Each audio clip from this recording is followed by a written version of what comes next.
TV सत्यमेव व्रतम। किरीट सोमय्या पुन्हा मालेगाव दौऱ्यावर।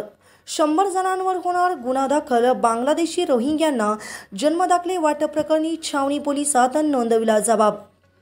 भाजप नेते व माजी खासदार किरीट सोमय्या यांनी पुन्हा मालेगावचा दौरा केला असून मालेगावमध्ये झालेल्या जन्मदाखला घोटाळा व बांगलादेशी रोहिंग्या मुसलमानांना जन्मदाखले वाटप केल्याप्रकरणी सोमय्या यांनी तक्रार दाखल केली।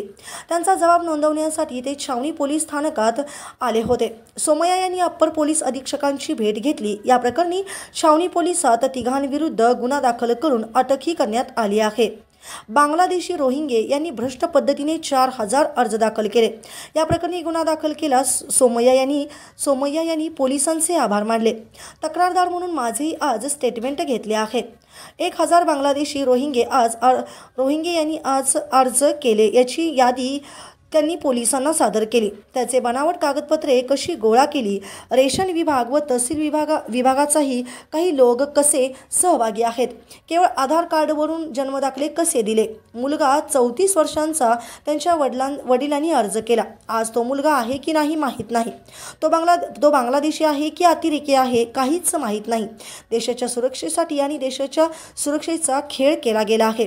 तक्रारदार म्हणून 100 बांगलादेशींची नावे दिली आहेत। 38 बांगलादेशांचे पूर्ण पुरावेसह दिले आहेत। पुढच्या काही दिवसातच पोलीस पूर्ण चौकशीसह पहिले तिघे व आता यात अजून 100 वाढतील असे एकूण 103 लोकांवर गुन्हे दाखल होतील अशी माहिती सोमय्या यांनी दिली आहे। त्याने बांगलादेशी रोहिंगे ज्यांनी भ्रष्ट पद्धतीने मालेगाव मध्ये 4000 अर्ज केले, त्याच्या संदर्भात गुन्हा दाखल केला आहे।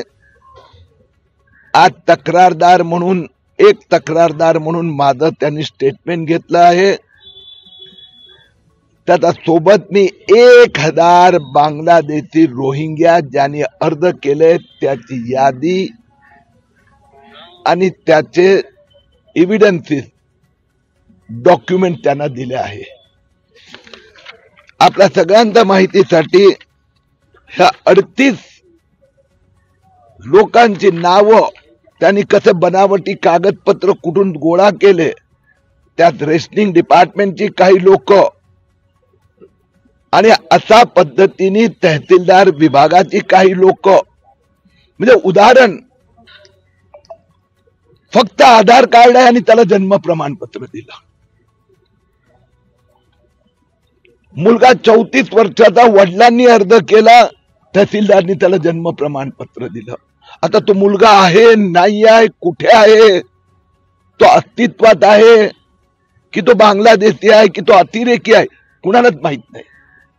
देशाच्या सुरक्षेसाठी आणि सुरक्षेत हा खेळ केला गेला आहे। आज मी तक्रारदार म्हणून 1000 बांगलादेशींचे नाव दिलेले आहेत। 38 बांगलादेशीचे पूर्ण पुरावेसह, आणि मला विश्वास आहे की पुढच्या काही दिवसात पोलीस याची चौकशी करून आता पहिले 3 लोकांची नाव आहे, काही दिवसात ते 103 होणार।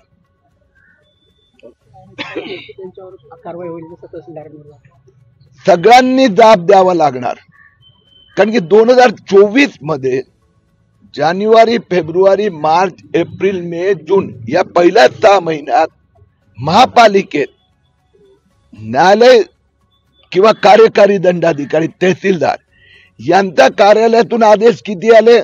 6 महिन्याचे मिळून होणे एवढे 30-40 मिळून 250। आणि जुलै ते डिसेंबर 2024 किती आदेश आले? 28। तर महापालिका आयुक्तांचं कर्तव्य होतं की एवढी वाढ झाली, त्यांनी तो प्रश्न जिल्हाधिकारी आणि मंत्रालयात विचारायला हवा होता। मी उद्या रात्री अकोल्याला जाणार आहे, अमरावतीला जाणार आहे। पुढच्या 2-4 दिवसात अकोला आणि अमरावतीत पण असाच पद्धतीचा FIR गुन्हा दाखल होणार।